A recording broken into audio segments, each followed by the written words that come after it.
My name is Paige Eisner. I'm 34 years old. Stop being dramatic. Brooke's engagement party has 50 guests waiting, my mother said over the phone while I was hemorrhaging alone in an ER at 11 p.m. That was the last time I spoke to either of my parents. 8 years ago. I lost my baby that night, and I lost my family the same night. Not because of the miscarriage, but because of a choice they made. A choice I still can't unhear. What I didn't know was that someone in that family never actually left. For 8 years he was there, in the back row of every graduation, behind every anonymous gift, inside every envelope I thought came from a scholarship fund. I just didn't know. Not until a 6-year-old girl showed up on my doorstep last Christmas Eve holding a handmade photo album. Before I go on, if this story resonates with you, please take a moment to like and subscribe, but only if you genuinely connect with it. And drop a comment telling me where you're watching from and what time it is right now. Now let me take you back to the winter of 2017, the night everything shattered. I need you to understand something first. Before the hospital, before the silence, before all of it. I was 26, working night shifts at a county hospital outside of Hartford. I'd just finished my RN program, top of my cohort, 3 job offers on the table. The day I got my nursing pin, I called my mother. She picked up on the 4th ring. "Mom, I did it. I graduated." There was a pause. Then, "Oh, that's nice, honey. Listen, can you switch your shift on Saturday? Brooke needs someone to drive her to her final dress fitting, and I have my book club." I said, "Sure, Mom. I'll figure out my shift." That was the pattern. That was always the pattern. My sister Brooke was 4 years older, and in my mother's universe, she was the son. Linda Eisner, that's my mother, posted Brooke's photos on Facebook like a campaign manager. Brooke's engagement, Brooke's new house, Brooke's hair appointment. Every caption read the same. My pride and joy. I don't think I ever appeared on her page. Not once. My father, Richard, was a quiet man, an accountant who came home at 5:30, ate dinner at 6, and disappeared into the garage to listen to baseball on a portable radio. When my mother talked over me at the dinner table, he'd look at me from across the mashed potatoes with this expression, like he was trying to apologize with his eyes. But he never opened his mouth, not once. I used to think being the quiet one meant being the strong one. That if I just kept my head down and worked harder, eventually they'd see me. I was wrong about that. That fall, I found out I was pregnant. 10 weeks. I did the math sitting on my bathroom floor at 2 in the morning, still in scrubs, a plastic test balanced on my knee.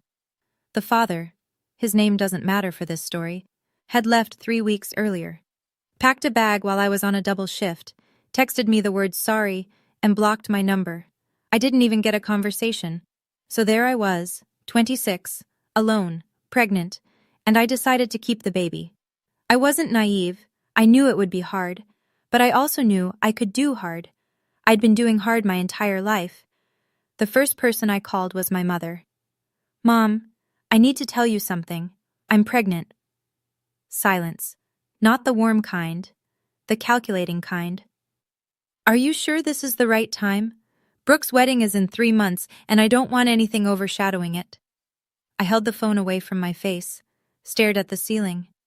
"I understand," I said. My mother didn't ask how far along I was, didn't ask how I was feeling, didn't ask about the father. She asked about Brooke's wedding timeline, and then she hung up. The only person who called me back that week was my Aunt Helen, my father's younger sister. She lived 2 towns over. She wasn't loud or dramatic. She just said, "Paige, honey, congratulations, I mean that. You're going to be a wonderful mother." I cried for 20 minutes after we hung up. I should have known then. The signs were all there, who showed up and who didn't. But I kept hoping. I kept waiting for my mother to call back and say something different. She never did. 14 weeks in it happened. I was home after a 10-hour shift, heating soup on the stove. Then, a knife of pain, low and sharp, doubling me over the counter. I grabbed my keys, drove myself to the ER, and by the time I stumbled through the sliding doors, there was blood soaking through my scrub pants. Ruptured ectopic pregnancy. Emergency surgery. That's what the doctor told me in a voice that was calm, the way doctors are calm when the situation is not calm at all. We need to operate now, Paige. Is there someone we can call? I called my mother. It was 11 p.m. on a Saturday. I could hear music in the background, laughter, glasses clinking. Mom, I'm in the ER. They're taking me to surgery. I'm scared. Can you come? She sighed. Actually sighed. Paige, I can't just leave. There are 50 people here. You'll be fine. The doctors know what they're doing. Don't be dramatic. Then I heard it. In the background. My sister's voice. Sharp, annoyed. Who is it? Tell her we're busy. My mother lowered her voice, like she was shielding the party from the inconvenience of me. I'll call you tomorrow, okay? Get some rest.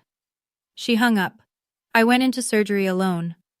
A nurse whose name I'll never forget, Karen, a woman I barely knew, held my hand while they put me under. She said, "You're not alone, sweetheart. I'm right here."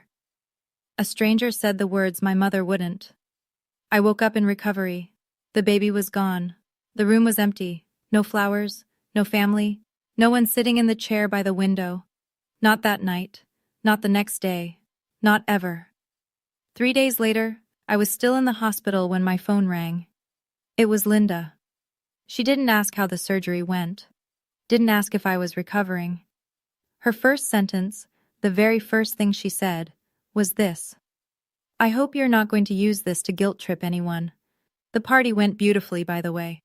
I held the phone against my ear and let the words settle. Paige, are you there?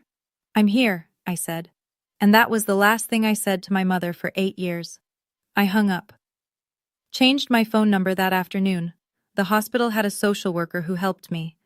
Deactivated my Facebook, filed the transfer paperwork to a community clinic 4 hours south, in a town where nobody knew my last name. Within 2 weeks, I was gone. My mother called my old number. Nothing. She called Aunt Helen and screamed, "Your niece is being selfish. She's punishing me for one phone call." One phone call. That's what she reduced it to. One phone call. While her daughter hemorrhaged on a gurney and lost a child and woke up to a ceiling she didn't recognize and a silence that swallowed her whole. I didn't leave to punish anyone. I need you to understand that. I left because staying would have killed me. Not my body, but everything inside me that still wanted to believe I mattered to them. And if I stayed, I would have spent the rest of my life reaching for a hand that was never going to reach back. So I stopped reaching. And that should have been the end of the story. Except someone in my family didn't accept the ending. 2 years after I disappeared, a letter arrived. Not email, not a text, an actual letter. Handwritten, on lavender stationery, from Aunt Helen. She'd tracked down my new address through a mutual friend at the hospital where I used to work. I almost threw it away. I was done with the Eisner family and everything it contained. But I knew Helen. She was the only one who'd called to say congratulations. So I opened it. The first paragraph was warm. She hoped I was doing well. She missed me. She was proud of me. The second paragraph made my hands shake. Your mother has been telling people you left because of a mental health crisis. She wrote a letter to Pastor Thomas at Grace Community Church. She told him you'd been diagnosed with a severe personality disorder. She said you were a danger to yourself and that you disappeared in the middle of the night without explanation. I read it twice to make sure I wasn't imagining it. Linda hadn't just let me go. She'd rewritten the story. She'd turned my survival into her tragedy. Helen wrote that Linda now hosted monthly family dinners, invited all the aunts, uncles, cousins, and at each one, she'd pause before the meal and ask everyone to bow their heads for Paige, a full minute of prayer, for me, the daughter who hadn't been diagnosed with anything, the daughter who left because her mother chose a party over her life. Everyone believes her, Helen wrote. She's very convincing. At the bottom of the letter, one more line, almost a footnote, easy to miss. Your father asked me to keep the original letter your mother sent to Pastor Thomas, just in case. I didn't understand what that meant. Not yet. I kept going. That's the thing nobody tells you about cutting off your family. The world doesn't stop. Your alarm still rings at 5 a.m. Your patients still need you. The rent doesn't care that you cried in the shower for 40 minutes. So I worked. I studied. I applied to a nurse practitioner program at the state university and got in on the first try. For 2.5 years, I worked full-time and went to school full-time. I drank more coffee than water. I slept in the break room between shifts. I told no one about my family because there was nothing to tell. They didn't exist in my new life. The day I graduated, walked across that stage, Master of Science in Nursing, Nurse Practitioner Certification, I looked out at the audience. Rows and rows of families. Mothers crying, fathers holding flowers, siblings waving phones. My row was empty. I'd told myself it didn't matter, that the degree was for me, not for an audience. And that was true. But it was also true that I scanned every row, back to front, looking for a face I recognized. I didn't find one. I smiled, shook the dean's hand, and told myself, this is enough. I got a job at a community health clinic, treating uninsured patients, running the women's health program. My coworkers became my people. I bought a small apartment, put a plant on the windowsill, adopted a cat named Olive. Every Christmas, I signed up for the overnight shift, 12 hours. It was easier than sitting alone in my apartment, listening to other people's celebrations through the walls. I built a life I'm proud of, but there are nights, especially in December, when the silence in my apartment feels louder than anything. What I didn't know was that at my graduation, someone was sitting in the very last row.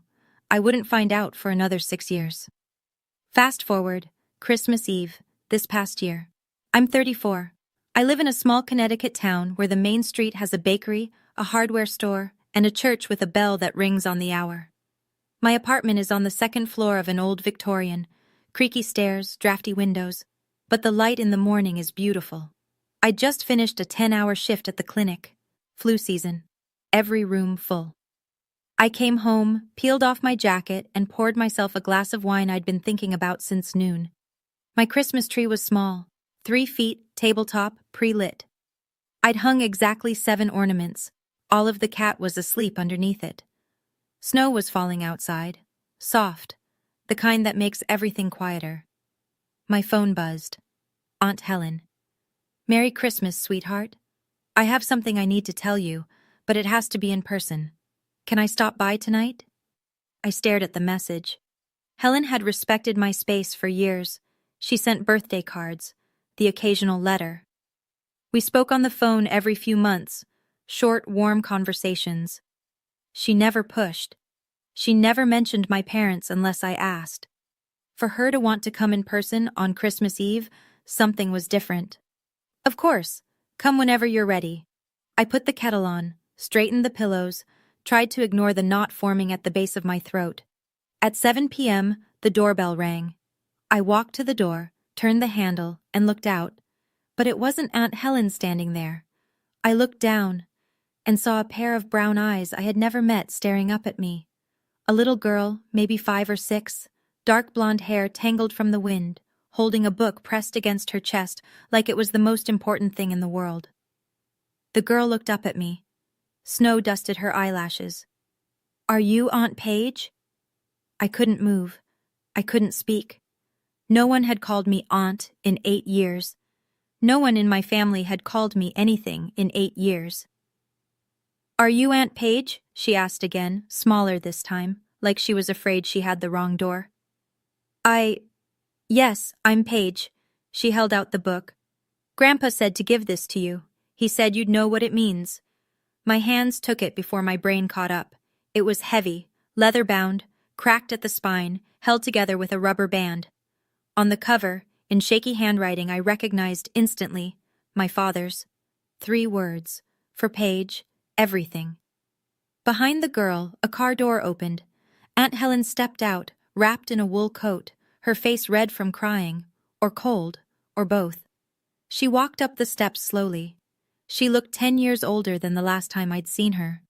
Her name is Lily, Helen said. She's Brooke's daughter, your niece. The air left my lungs. And before you say anything, your father made that. She pointed to the album in my hands. All of it. Every page. He asked me to bring her tonight because... Helen's voice broke. She pressed her fist to her mouth, steadied herself. He's not well, Paige. He's in the hospital. His heart. I looked at Lily. She had Brooke's chin, Brooke's small ears, but her smile, shy, a little crooked, waiting for permission. That was Richard's smile. My father's smile, standing on my doorstep on Christmas Eve. "Come inside," I said. "Both of you, come inside." I sat on the floor, the album on my lap, and opened the first page. The first photograph was blurry, taken from too far away, slightly crooked, the kind of picture someone takes when they don't want to be seen taking it. A graduation stage, navy and gold banners, a woman in a cap and gown shaking a hand at a podium. Me, my NP graduation, 2 years ago. I looked closer. The photo was taken from the back of the auditorium, the very last row. I could see the curve of empty seats around whoever was holding the camera. My father had been there. I turned the page. A photo of me standing outside the clinic, laughing with my coworker Maria, coffee in hand, taken from across the street. Through a car window, I think. There was a faint reflection in the corner. Next page, a bank transfer receipt, $200, sent monthly for 48 months. From the account of Helen Eisner, but in pencil, in my father's hand, a note in the margin. From Dad. My throat closed. Those payments. I'd received them through a financial aid office. I thought they were part of a loan repayment assistance program for rural healthcare workers. I'd even written a thank you letter to the program administrator. That money, every single dollar, came from my father. I turned another page. Christmas cards, 5 of them, 1 for each year, handwritten, unsigned, unmailed. Every single one began the same way. "Dear Paige, I'm sorry I'm not brave enough to send this. The last photo in that section, me, outside the mobile clinic van, handing a flu shot to an elderly woman, and in the far background, barely visible, standing near a parked truck in a winter coat, a man, alone, watching. My father." I closed the album, put my hand over my mouth, and broke. Helen sat across from me on the floor. Lily had fallen asleep on the couch, curled around a throw pillow like a question mark. "Why?" I said. My voice didn't sound like mine. "Why didn't he just call me?" Helen looked at her hands. "Your mother controls everything, the bank accounts, the car, the house title." "He could have called. She checks his phone every night, every message." "He could have left. She told him if he contacted you, she'd make sure Brooke cut off access to Lily. He lives for that little girl, Paige. She's the only piece of his life that still has light in it."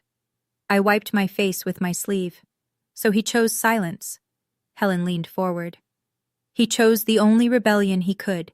Every photo in that album, taken on days he told your mother he was going to Home Depot, every dollar, sent from my account so it wouldn't show on their statements. Every card, written at my kitchen table at 6 a.m. before your mother woke up." I looked at the sleeping child on my sofa, my niece, a person who existed in the world and had my blood in her veins, and I hadn't known her name until 10 minutes ago. "Does my mother know where I live?" Helen hesitated. "I accidentally mentioned your town once, 2 years ago. She said—" Helen stopped. "Tell me." "She said, good, let her rot in that little town. At least she's not here embarrassing us." The words landed exactly where they were meant to, but they didn't break me. Not anymore. I'd spent 8 years building a spine that my mother didn't have the blueprints for. "Helen, is there something else in this album?" She looked at me. "Turn to the last page."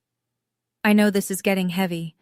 If you're watching and this hits close to home, if you've ever felt invisible to the people who were supposed to love you the most, drop a comment. I see you, Paige.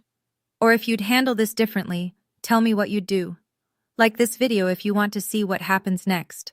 Now, the last page of that album. I turned to the last page. It was a photocopy. Slightly grainy, as if someone had pressed the original against a library scanner. A letter, typed, on Grace Community Church stationery, dated 6 years ago. I recognized my mother's phrasing before I finished the first line. Nobody else talked like that. The careful, manicured sentences designed to sound concerned while burying a knife. "Dear Pastor Thomas, I am writing to you with a heavy heart about my youngest daughter, Paige. As you may know, she left our family suddenly and without explanation. What I haven't shared publicly is that Paige has been diagnosed with a severe personality disorder. She has become a danger to herself and has refused all treatment. We are devastated. I read it twice. 3 times. None of it was true. Not one word. I had never been diagnosed with anything. I had never refused treatment for anything. I left because my mother told me to stop being dramatic while I was losing my baby. And she had put it in writing, sent it to a pastor, let it circulate through a congregation of people who knew my name. How did Dad get this? My voice was flat. Pastor Thomas gave him a copy, Helen said quietly. He kept the original in his office. He told your father it didn't sit right, that a mother who writes a letter like that but never once asks the church to visit her daughter or offer help, something didn't add up. Why didn't Dad use this sooner? Helen looked at the sleeping girl, then back at me. He was afraid of losing everything, but 2 months ago they found a blockage in his heart. He's scheduled for surgery on the 26th, and he told me, if I don't make it, at least let Paige know she was never forgotten. And then Helen said something that changed everything. Your mother organized the Christmas Eve service at Grace Community this year. I looked at Helen. She what? She's giving a speech, tonight, about family, forgiveness, and… Helen paused, choosing her words carefully. The pain of losing a child who chose to leave. I almost laughed. Almost. But the sound that came out of my throat wasn't laughter. It was something older and sharper. She's performing, I said. In a church. On Christmas Eve. She's been rehearsing for a week. The whole congregation will be there. 60, maybe 70 people. The same people who got that letter. The same people who pray for you every month like you're some cautionary tale. I stood up, walked to the window. Outside, the snow was falling harder. The street lamp threw a cone of yellow light across the sidewalk. Somewhere down the block, I could hear carolers. I looked at Lily on the sofa, at the album on the floor, open to the page with the Christmas cards my father had written and never sent, at the photo of him standing alone in the snow outside my clinic, watching me through a window like a man visiting a grave. I'm not going there to fight her, I said. Helen nodded. No one's asking you to fight. Then what are you asking? She stood, walked over to me, put her hand on my shoulder, gently, the way you touch someone who might shatter. If you don't go, her version of the story is the only one that survives, and your father, lying in that hospital bed, he'll know he spent 8 years building that album for nothing. I looked at the album again. Then I looked at my phone. Then I did something I hadn't done in 8 years. The phone rang twice before he answered. Grace Community Church, this is Pastor Thomas. Pastor Thomas, this is Paige Eisner. A long pause. Not uncomfortable. More like the pause of a man who'd been waiting for a phone call he wasn't sure would ever come. Paige. His voice softened. I've been hoping to hear from you. You have? I've been waiting for this call for 6 years, if I'm being honest. I kept that letter your mother sent because it didn't sit right with me. A mother who writes that about her daughter but never once asks me to visit you. Never asks the church to reach out. Never provides a doctor's name or a treatment center. She just wanted people to know her version. My chest tightened, not from pain, from something that felt dangerously close to being believed. I'm not asking you to take sides, Pastor. I'm not taking sides. I'm standing with the truth. There's a difference. I pressed my forehead against the cold window glass. Can I come to the service tonight? You're always welcome in God's house, Paige. You always have been. I didn't lay out a strategy. I didn't plan an ambush. I want you to understand that clearly. I wasn't going to that church to humiliate my mother or create a spectacle. I was going because for 8 years, a woman had stood at a podium in front of people I grew up with and told them I was broken. And I was going to walk in, whole, standing, breathing, and let my presence be the answer. Helen would take Lily home. She didn't want the child there for what might happen. I agreed. I would go alone. I pulled on my coat, the same navy pea coat I'd worn to work that morning, still smelling like antiseptic and coffee, and drove to Grace Community Church. The parking lot was full. I sat in my car for 3 minutes, engine off, watching people file through the front doors of Grace Community. Families in Christmas sweaters, children carrying candles, an older couple holding hands. Normal people living normal lives, unaware that the woman who organized this evening had spent 6 years lying to all of them about her own daughter. I got out. The air hit my face, sharp, clean, below freezing. My scrubs were still under my coat. I hadn't had time to change. I looked like what I was, a woman who'd just come from work. I walked in through the side entrance. The sanctuary was warm, candles lined every windowsill. A small orchestra was playing O Holy Night near the altar. The pews were packed, 60, maybe 70 people, just like Helen had said. I found a seat in the last row, the very last pew, against the back wall, the same row my father had sat in at my graduation. I kept my head down, folded my hands, tried to breathe. Up front, in the first pew, there she was, my mother, Linda Eisner, 62 years old, silver blonde hair freshly styled, wearing a red silk blouse that probably cost more than my electric bill. She was laughing with the woman next to her, touching her arm the way she always did when she wanted someone to feel special. Beside her, Brooke, 38, blonde, rigid posture, checking her phone. And next to Brooke, a man I didn't recognize. Tall, dark hair, jaw tight. Derek, Brooke's husband. He sat very still, staring at the program in his hands like he was reading something in a language he didn't speak. Then Brooke looked up, turned her head toward the back of the church. And our eyes met. The color drained from her face. Brooke grabbed Derek's arm. I saw her whisper something. He didn't react. She whispered again, more urgently. He still didn't turn around. Then the music faded, and Pastor Thomas stepped to the podium. "Before we continue with our program," he said, "I'd like to invite Linda Eisner to share a few words. Linda has been a pillar of this congregation for many years, and she's prepared something special for us tonight." Applause. Warm, genuine, trusting applause from people who brought casseroles to Linda's house and believed every word she'd ever told them. My mother stood, smoothed her blouse, walked to the podium with the practiced grace of a woman who had rehearsed this in front of a mirror. "Thank you, Pastor." She smiled, that wide, trembling smile she used when she wanted people to see courage through pain. "Christmas is about family, about forgiveness, about never giving up on the people you love." She paused, looked out at the audience. Her eyes glistened. "Some of you know that my youngest daughter has been away for many years." Her voice cracked, perfectly timed. "Not a day goes by that I don't pray for her to come home. I left the door open. I never stopped reaching out. But sometimes," she pressed her hand to her chest, "sometimes the people we love choose to walk away, and all we can do is wait." A woman in the third row wiped her eyes. An older man shook his head sympathetically. Someone murmured, "We're praying with you, Linda." I sat in the back row and listened to my mother describe a world that didn't exist, a world where she had reached out, where she had left the door open, where she had done anything at all except hang up the phone while her daughter bled. My hand tightened around the strap of my bag. Brooke stared at the floor. Linda finished to applause. She dabbed her eyes with a tissue. She'd brought one, tucked into her sleeve, pre-folded.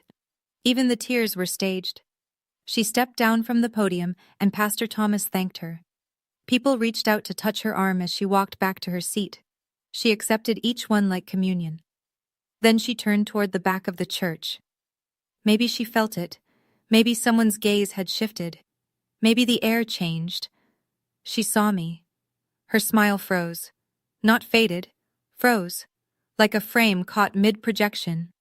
Her right foot paused in the aisle. Her hand, still raised from accepting someone's sympathy, hung in the air. 3 seconds. That's how long it lasted. 3 seconds of my mother's real face, the one beneath the performance. Then the mask slid back on.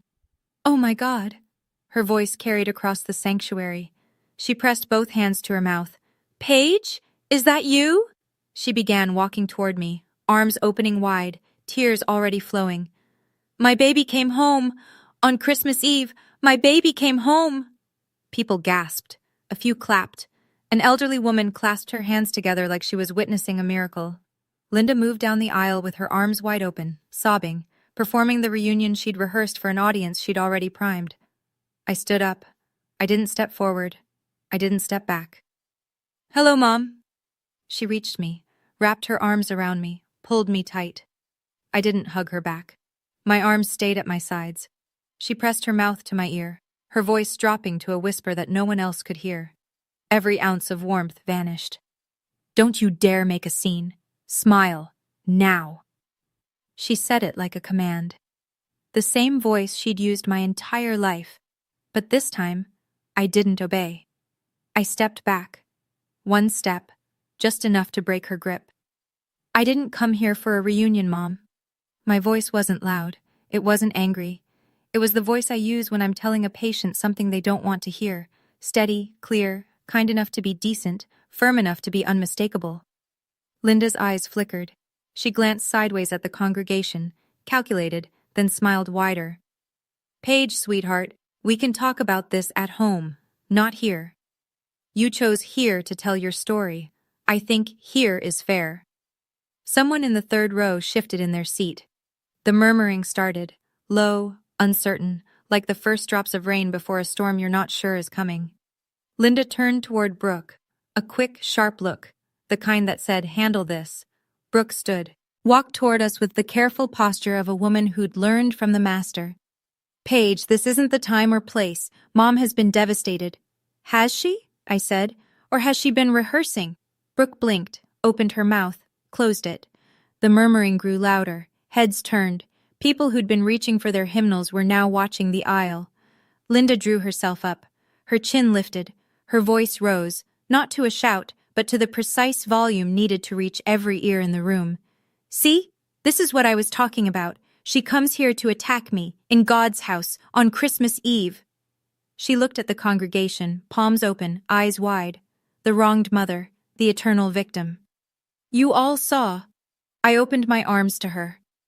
A few people nodded. But not all of them. Some were watching me now. Watching and waiting. That's when I reached into my bag. Okay. Pause. I need to ask you something. What would you do right now? Would you walk away and let Linda keep her story forever? Or would you stay and let the truth speak? Comment, walk away, or stay. I want to know. And if you haven't subscribed yet, this is the moment. Because what happens next is the part I've waited 8 years to tell. Now, back to the church. I pulled out the album, set it on the back of the pew in front of me. I didn't raise it in the air. I didn't slam it down. I just held it, leather-bound, cracked at the spine, with my father's handwriting on the cover. I didn't come to attack you, Mom. I kept my voice even, conversational, like I was telling her the weather. I came because Dad asked me to. Linda's face shifted. Something behind her eyes recalculated. Your father? What are you talking about? Did you know he was at my graduation? Back row, right about where I'm standing now. I opened the album to the first page and turned it so the people nearest to me could see. The grainy photo of the auditorium, the empty seats, the lone figure holding a phone camera. Did you know he sent money every month so I could finish school?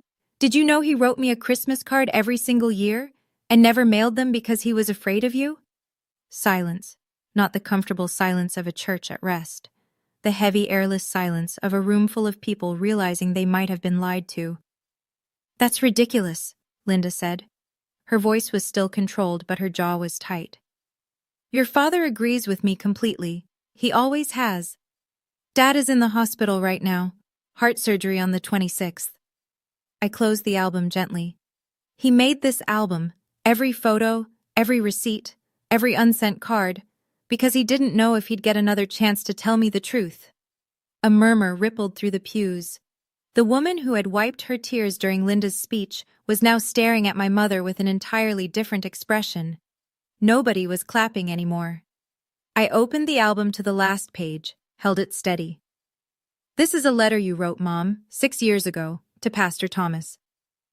Linda went pale, not pink, not flushed, white. The kind of white that starts at the lips and spreads outward. I read it aloud. I didn't shout. I read it the way I read lab results to patients, clearly, without drama, because the facts don't need volume. You told Pastor Thomas I'd been diagnosed with a severe personality disorder. You said I was a danger to myself. You said I left in the middle of the night without explanation. I lowered the album, looked at her. None of that is true. I left because you told me to stop being dramatic while I was losing my baby in an emergency room, and then you hung up. 60 people heard it. The gasp was not dramatic. It was small and scattered. The sound of a dozen people inhaling at once, a sound like wind catching a door. An older woman in the fourth row pressed her hand to her mouth. A man near the aisle shook his head slowly. Pastor Thomas stood. He didn't rush. He walked to the center of the aisle with the measured calm of a man who had been carrying a weight for 6 years and was finally allowed to set it down. I can confirm I received that letter, he said. I kept the original because something about it didn't feel right to me. I have it in my office. Linda spun toward him. Thomas, how dare you? I'm not taking anyone's side, Linda. I'm confirming a fact. Brooke shot to her feet. Paige, you're being manipulative. Mom was just trying to protect our family. And then a voice no one expected spoke from the first row. Derek. Sit down, Brooke. Every head turned. Derek stood slowly. He was tall, and in that small church he seemed to take up the entire aisle. His hands were at his sides.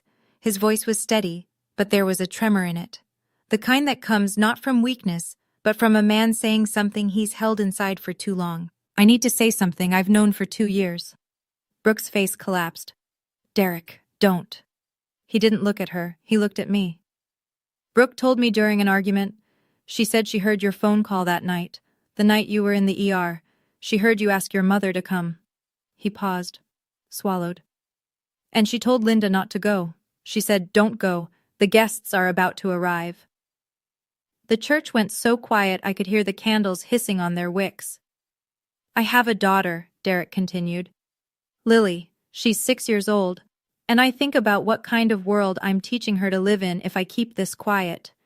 Brooke grabbed his arm. Derek, shut up! No! Linda stepped forward, her voice cracking open now, the mask fully slipping. This is slander. You're all attacking me. Mom! I said it the way you'd say it to stop a child from running into traffic. Not angry, just clear. I didn't come here to attack you. I came here because for 8 years, you told everyone I was broken. I paused, let the silence hold. I'm standing here, in front of everyone, so they can see for themselves that I'm not. No one spoke. Not Linda, not Brooke, not a single person in that church. My mother's lip trembled, and I watched her reach for the only weapon she had left. Then my mother did the one thing I never expected. She didn't apologize. She didn't cry. She didn't fall to her knees or beg for forgiveness.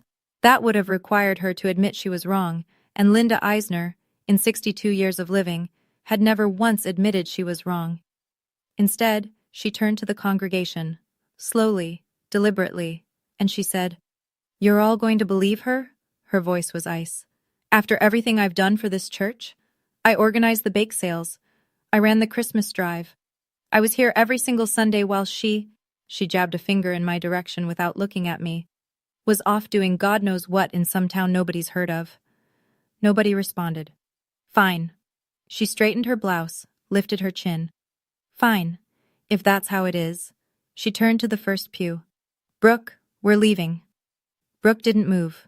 For the first time in 38 years, Brooke Eisner Caldwell did not stand when her mother told her to stand. She sat with her hands in her lap and her eyes on the floor, and she didn't move. Linda looked around the room, at the faces she'd cultivated for years, the women she'd organized potlucks with, the men she'd sat beside at fundraisers. Not a single one of them stood to leave with her. She walked up the aisle alone. Her heels clicked against the stone floor. At the door, she stopped, turned, looked at me one last time. You always were ungrateful. Merry Christmas, Mom, I said. She pushed through the heavy wooden door. A gust of December air rushed in, cold and sharp and clean. Snow swirled across the threshold. And then the door closed behind her, and she was gone. The candles on the windowsills flickered from the draft, then steadied, then burned still. For a moment, nobody moved. Then Pastor Thomas walked to me. Not quickly, with the unhurried warmth of a man who'd been a shepherd for 30 years and knew that sometimes the most important thing is simply showing up. Welcome home, Paige, he said. and he shook my hand. Behind him, a woman stood from the fifth pew, Ruth Adler, 81 years old. I remembered her from childhood. She used to bring lemon bars to every church picnic and call all the kids sugar. She walked straight to me and put her arms around my shoulders. "I'm so sorry, honey. We believed her. We shouldn't have." I hugged her back. "You believed what you were told. That's not your fault." Others followed, one by one. Not everyone. Some stayed in their seats, uncertain, caught between the story they'd believed for years and the one standing in front of them. I didn't blame them. Belief is a heavy thing to rearrange in a single evening, but enough people came. Enough to fill the silence my mother had left behind. When the crowd thinned, I looked at the first pew. Brooke was still sitting there. Derek was beside her, not touching her, not comforting her, just sitting. I walked over, stood in front of my sister. She looked up. Her mascara had run. She looked smaller than I remembered. "I'm not going to pretend I'm okay with what you did," I said. "But I'm not going to hate you either, not tonight." Brooke opened her mouth, her chin wrinkled. Her voice came out like something squeezed through a crack. "I'm sorry." "Saying it is the easy part," I told her. Then I turned and walked to the side exit of the church, into the cold, toward my car. I had somewhere to be. The hospital was 40 minutes away. I drove through empty streets with the radio off. The windshield wipers beat a rhythm against the snow. Steady, patient, relentless. The same rhythm my father had kept for 8 years. I arrived at Hartford County Medical at 10:15 on Christmas Eve. The parking lot was almost empty. The lobby smelled like floor cleaner and artificial pine. A nurse at the desk recognized me. I'd done a rotation here years ago. "Room 412, she said. "He's been awake all night. I think he's waiting for someone." I took the elevator, walked down the hall, stood outside room 412 and looked through the glass. Richard Eisner, 66 years old, lying in a hospital bed with an IV in his arm and a heart monitor beeping softly beside him. His hair was thinner than I remembered. His face was gray, but his eyes, open, alert, fixed on the door. Those were the same eyes that had looked at me across dinner tables for 26 years, trying to apologize without words. I pushed the door open, stepped inside. We looked at each other. For the first time in 8 years, my father and I were in the same room. No distance, no camera zoom, no rubber-banded album between us. I set the album on the edge of his bed. "I got your gift, Dad." His face crumpled, not dramatically. Slowly, the way a dam breaks when the water has been pressing against it for so long that it doesn't explode, it just gives way. I should have been braver, Paige. Every single day, I should have been braver. I took his hand. It was thin and warm. "You were there," I said. "In every back row, in every envelope, you were there." He cried. I'd never seen my father cry before, not once in my whole life. "I'm not ready to forgive everything," I told him, "but I'm here, and I'm not leaving." "That's enough," he said. "That's more than enough." We sat together for a long time. The heart monitor beeped. Snow hit the window in soft ticks. Somewhere down the hall, a nurse was humming Silent Night. Eventually, Richard spoke again, quietly, like a man sharing a secret he'd been rehearsing for months. "I need to tell you something else." I squeezed his hand. "Okay." 6 months ago, I contacted a lawyer, through Helen. "Your mother doesn't know." I waited. "I filed for legal separation last month. My half of our assets, the savings, my pension, the investments, I've set up a trust, for you and for Lily." I stared at him. "Dad, it's not about the money. It's about her not being able to hold it over anyone anymore. Not me, not Helen, not that little girl." He looked at the ceiling. "Your Aunt Helen is my power of attorney if anything happens during the surgery. She'll handle everything." I didn't know what to say. This quiet man, this man who had spent 40 years nodding silently at the dinner table while his wife controlled the thermostat, the budget, the guest list, the narrative, had spent 6 months dismantling the cage from the inside. "Dad, that's huge," he almost smiled. "It's 8 years overdue." I didn't celebrate. This wasn't a victory. It was a 66-year-old man lying in a hospital bed the night before heart surgery, finally choosing to stop being afraid. There was grief in it. There was loss in it. There was the wreckage of a 40-year marriage that had been held together not by love, but by control. "That's not revenge, Dad," I said softly. "That's just, finally."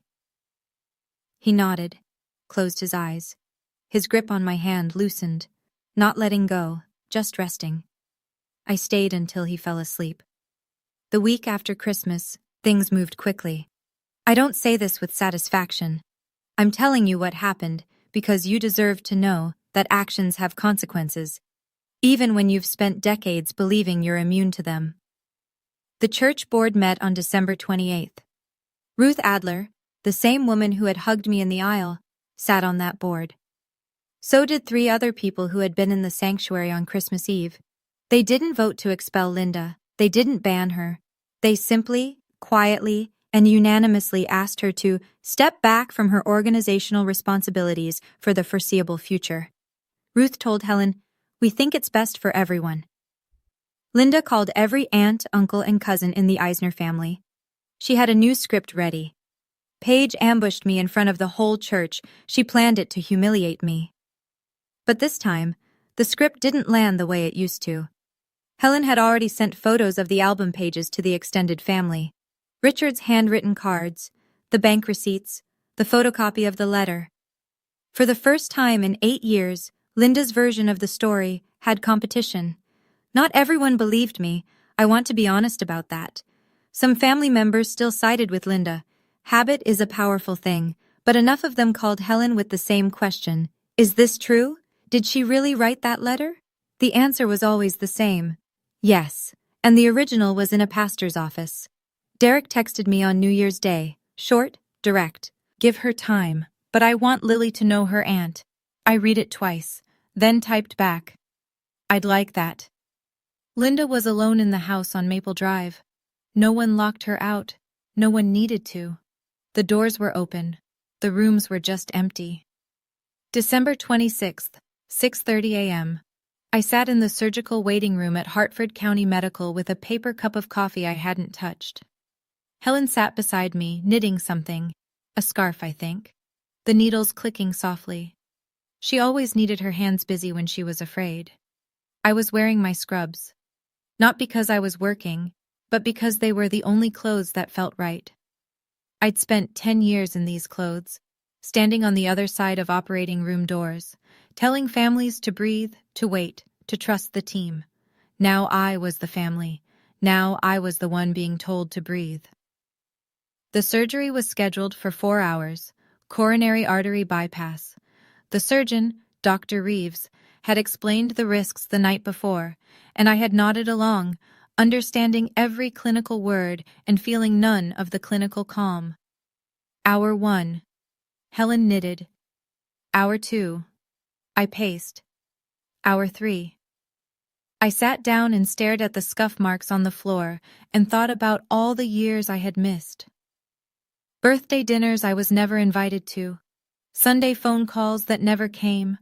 A father who drove 4 hours to sit in the back row of an auditorium and then drove 4 hours home without saying a word. Hour 3 and 47 minutes. Dr. Reeves walked through the double doors, mask around his chin. Surgery went well. He's strong. He'll be in recovery within the hour. Helen dropped a stitch. She didn't care. She grabbed my arm and laughed the way people laugh when they've been holding their breath for too long. I cried. And for the first time in 8 years, I didn't cry alone. When Richard opened his eyes in recovery, I was there, sitting in the chair by the window, the chair that had been empty the last time I woke up from surgery. He saw me, smiled. "You're still here." "I'm still here, Dad." 1 week later, I drove to Aunt Helen's house to pick up a casserole she'd made for Richard's homecoming. That's what she told me anyway. I think she just wanted me in the same room as Lily again. The girl was sitting at Helen's kitchen table, coloring.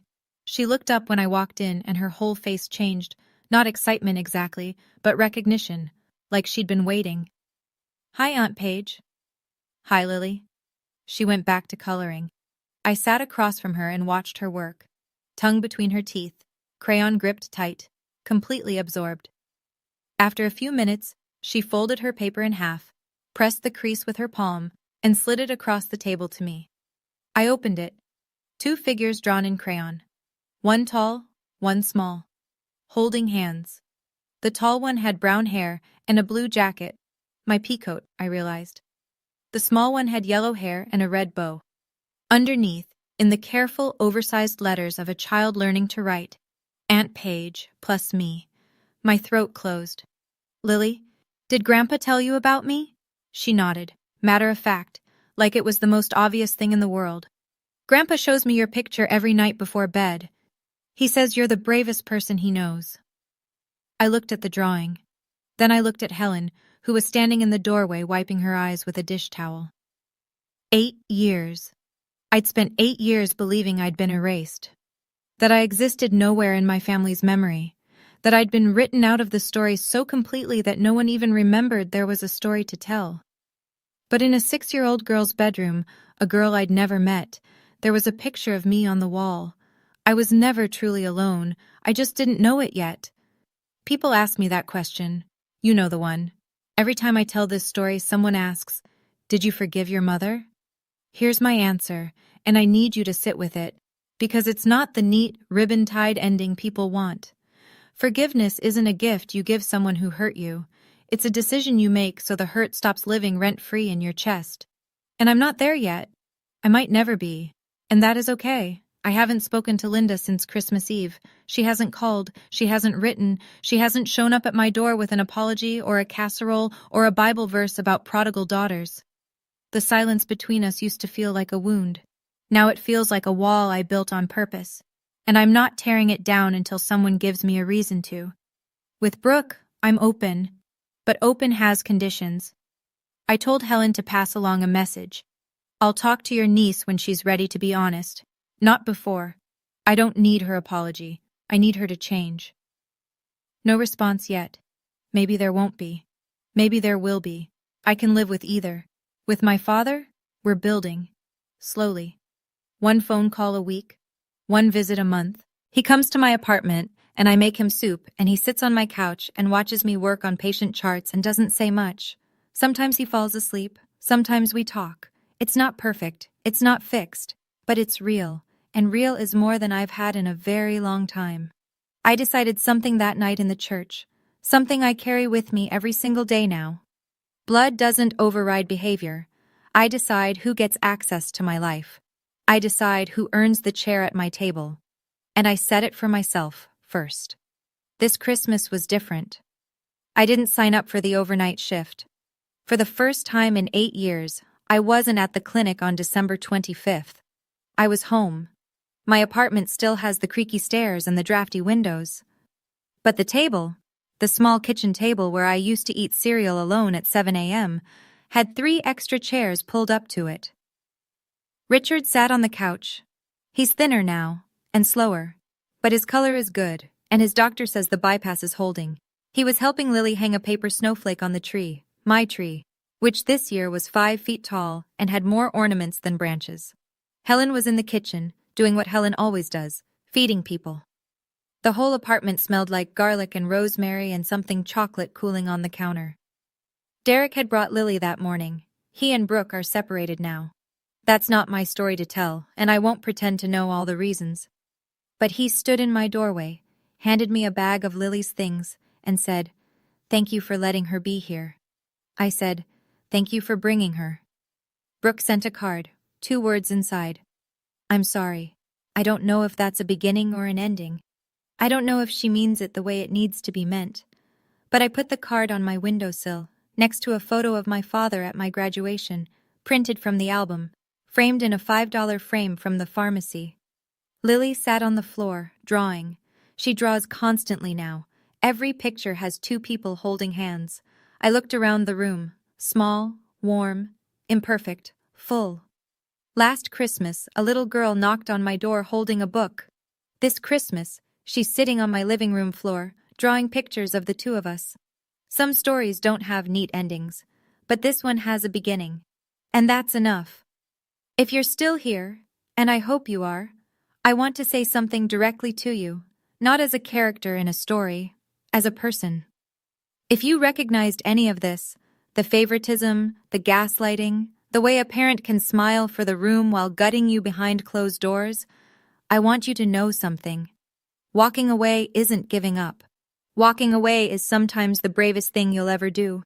I know because I did it at 26, alone, in a hospital gown, and it saved my life. And if there's someone who's been loving you from the back row, someone you didn't know was there, don't be too proud to let them in when they finally step forward. My father isn't perfect. He was quiet when he should have been loud. He was careful when he should have been reckless, but he showed up, in every way he could, and when it mattered most, he made sure I knew. You deserve a seat at your own table, not the back row, not the leftover chair, not the folding seat they pull out of the garage when they've already set the places for everyone else. The seat you built, the seat you earned, the seat you set for yourself. My name is Paige Eisner. I'm 34 years old. I'm a nurse practitioner. I have a cat named Olive, an apartment with drafty windows, and a niece who draws pictures of us every single day. This was my story. Thank you for listening. If this story stayed with you, I'd love to hear yours. Comment below. Have you ever had to walk away from family to find peace? Or did someone love you from the back row without you knowing? Hit subscribe if you haven't already, and check the description for more stories like this one. Merry Christmas wherever you are, whenever you're watching this.